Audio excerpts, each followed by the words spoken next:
was just driving by. They pulled the kid out of the pool. It looks, and they're trying to resuscitate him, get water out. Looks like he's conscious now. Okay. Barely. Thousands of emergency calls of all kinds are made each year in Arvada. No matter what type of incident, whether it's fire, medical, or something else, it's always going to go to what's called a primary PSAP, which is a public safety answering point. That's often a police department.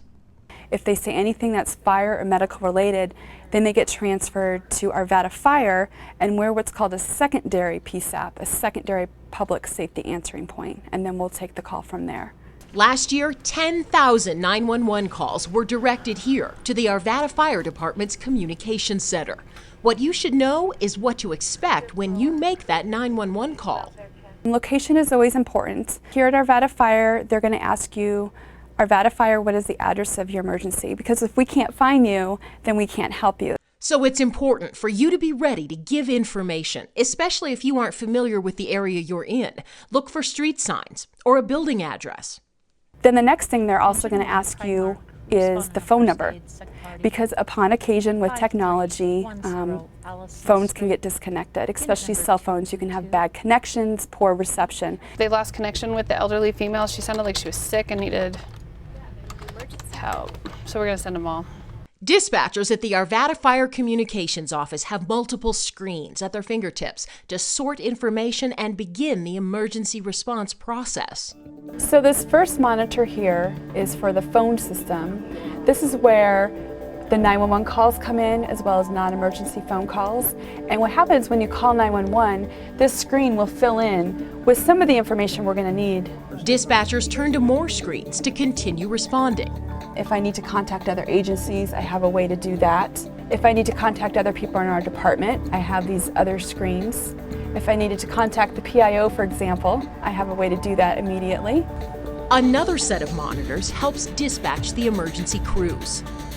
While the call taker is gathering the information, at the same time, the radio dispatcher is dispatching help, so there is no loss of time. They're getting help on the way. So another dispatcher would be talking on the radio, sending out the proper equipment based on the type of emergency that it is. Engine 1, Pride Mark, responding on first aid, sick party.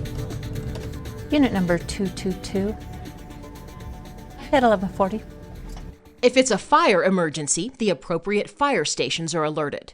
This section here is how we alert the stations, and that's pretty critical in the nighttime. We have to have a way to be able to wake them up at night. So we'll use these buttons here.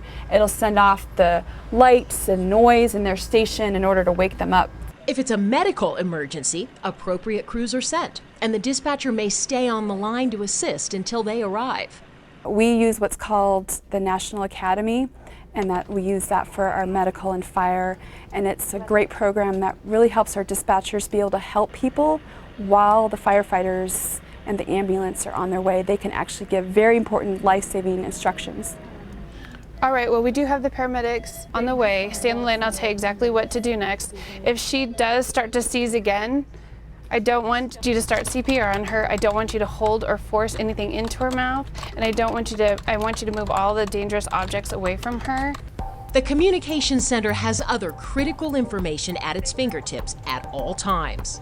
So our CAD, which is computer-aided dispatch, actually takes up 3 monitors. This first monitor is our map view.